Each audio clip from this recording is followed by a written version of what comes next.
Sitarama project గురించి మాట్లాడినారు. మరి సీతారామ ప్రాజెక్టుకు శంకుస్థాపన చేసినప్పుడు కేసీఆర్ గారు పక్కనే ఉన్నారు కదా వారు he was very much presence in that meeting. మీ స్వార్థం కోసం, మీ స్వలాభం కోసం అక్కడ రాజీవ్ సాగర్, ఇందిరాసాగర్ ని రీడిజైన్ పేరుతో దాన్నెత్తి సీతారామ ప్రాజెక్టు తీసుకొచ్చారు.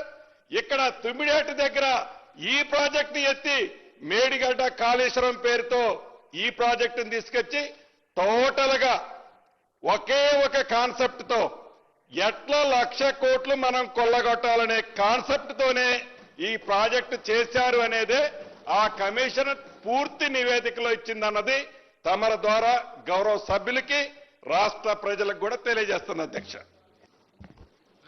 9 ఏళ్లు బీఆర్ఎస్ పార్టీలోనే ఉన్నారు కదా. సీతారామ ప్రాజెక్ట్ నిర్మించేటప్పుడు ఏ రోజు కూడా మీరు వ్యతిరేకించలే కదా. ఆ రోజు కూడా వ్యతిరేకించలే. ఎనీవే, అయితే బీఆర్ఎస్ లో ఉంటే ఒప్పు, కాంగ్రెస్ లో పోతే తప్పైతుందా సార్? ఎనీవే, ఇప్పుడు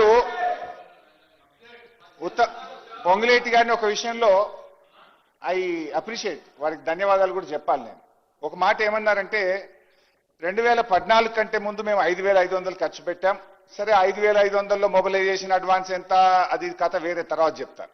సరే, తర్వాత ఏమన్నారంటే 6,100 బీఆర్ఎస్ పార్టీ ఖర్చు పెట్టిందని చెప్పినందుకు నేను థ్యాంక్స్ చెప్తా ఉన్నా. ఎందుకు ఈ థ్యాంక్స్ చెప్తున్నా అధ్యక్ష, దట్ షోస్ అవర్ సిన్సియారిటీ. అంటే మేము 2014 జూన్ 2 అధికారంలో వచ్చిన తర్వాత 7-8 నెలల పాటు యథావిధిగా ప్రాణహితను కట్టాలని అన్ని ప్రయత్నాలు చేశాము, ప్రాజెక్టును కొనసాగించాము.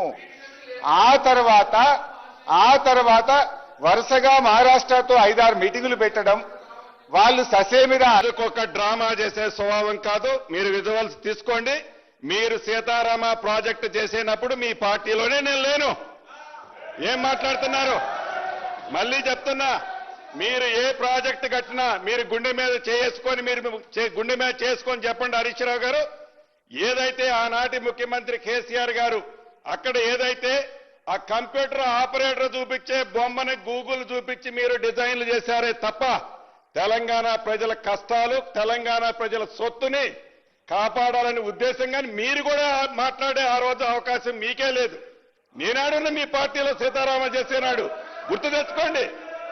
అపోజిషన్ లీడర్ ఉండి మీరు ఏదైతే ఖమ్మం జిల్లాలో ఫౌండేషన్ వేసేటప్పుడు రోళ్లపాడు దగ్గర నేను పార్లమెంటు సభ్యుడిగా వైఎస్ఆర్ కాంగ్రెస్ పార్టీలో ఉన్నా, గుర్తు తెచ్చుకోండి.